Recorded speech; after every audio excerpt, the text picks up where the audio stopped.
سعودی حکومت نے دنیا بھر سے عمرہ زائرین کے لیے ایک شاندار آن لائن سروس فراہم کرنے کا اعلان کیا ہے، جس کا آغاز جلد ہی ہونے والا ہے۔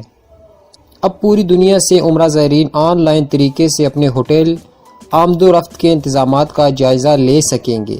تفصیلات کے مطابق سعودی عرب کی حج و عمرہ کمیٹی نے اعلان کیا ہے کہ آئندہ عمرہ موسم سے اس سروس کا آغاز کیا جا رہا ہے، جس کے لیے انتظامات کو حتمی شکل دی جا رہی ہے۔ اس آن لائن نظام کے تحت زائرین کو 5 سہولتیں فراہم کی جائیں گی، جن میں سر فہرست رہائش اور آمد و رفت کے انتظامات کا جائزہ آن لائن بھی شامل ہے۔ اس کے ساتھ ساتھ عمرہ زائرین کو آن لائن طریقے سے ویزا بھی جاری کیا جائے گا۔ اس نئے نظام کے تحت اب سفارت خانے اس سارے معاملے سے باہر ہو جائیں گے، جس کی وجہ سے عمرہ کی لاگت میں بھی کمی آ سکتی ہے۔ ایک مقابلے کی فضا پیدا ہوگی، جس کے تحت عمرہ زائرین کو کمپنیوں کی طرف سے مختلف آفرز کی جائیں گی۔ ویڈیو دیکھنے کا شکریہ، تھینکس۔